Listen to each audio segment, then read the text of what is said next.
Hello বন্ধুরা, সকলেই তৈরি তো?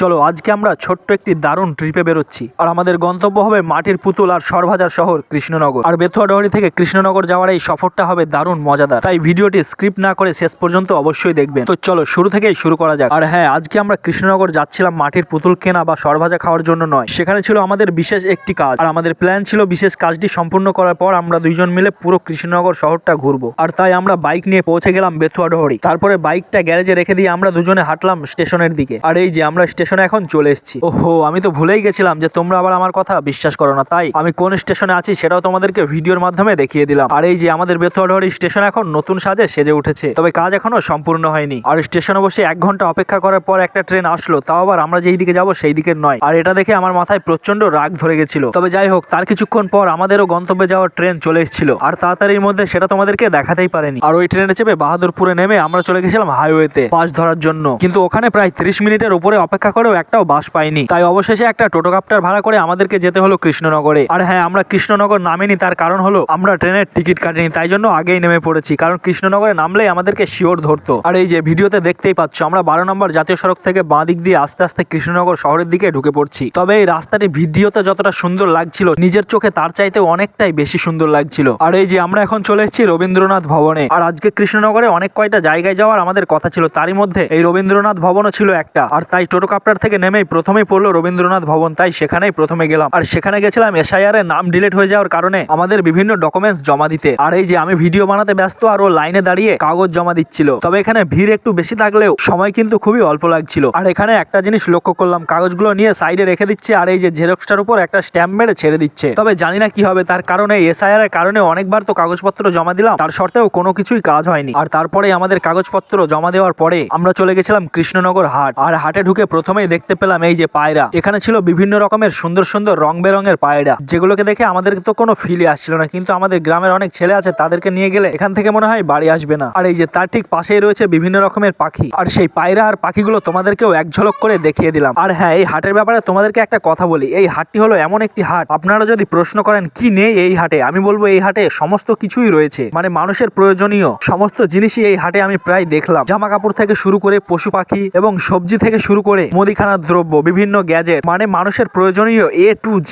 সমস্ত রকমের জিনিস রয়েছে এই হাটে। আর এই হাটটি এতটাই বড় ছিল যে হাঁটতে হাঁটতে পায়ের ব্যথা হয়ে যাচ্ছিল, তবুও মনে হচ্ছিল এই হাটটিকে পুরোটা ঘুরে দেখি। আর তারপরে এই হাটটি পুরো ঘুরে কমপ্লিট করতে না পারায় এই গ্যাজেটস এর দোকানে এসে একটি গ্যাজেট কিনবো বলে আমি দাঁড়িয়েছিলাম, আর পছন্দ করছিলাম আর ভিডিও বানাচ্ছিলাম। আর হ্যাঁ, আমি তো বলতেই ভুলে গেছি, এই হাটের মাঝে আমি মোটু কাকুকে হারিয়ে ফেলেছিলাম। আর এখানে কিছুক্ষণ আরো ঘোরাঘুরি করার পরে আমরা চলে গেছিলাম কৃষ্ণনগর রেলওয়ে স্টেশন। তবে আমাদের একটি বদ অভ্যাস রয়েছে, আমরা রেলওয়ে স্টেশনে গেলে কিন্তু টিকিট কাটি না, তাই বাড়ি আসার সময়ও ভেবেছিলাম যে কোনো রকম টিকিট কাটবো না। আর কৃষ্ণনগর স্টেশনে এসে আমরা দুজন মিলে লিফটে ওঠানামা করছিলাম। আর হ্যাঁ, সবশেষে বলবো, ভিডিও ভালো লাগলে লাইক, কমেন্ট, শেয়ার এবং সাবস্ক্রাইব করে পাশে থাকবেন। আর ভিডিও যদি ভালো না লাগে তাহলে সাজিয়ার নিজের হাতে তৈরি এই সুন্দর জিনিসটির জন্য ভিডিওটিকে লাইক, কমেন্ট, শেয়ার করে দিও। বাই।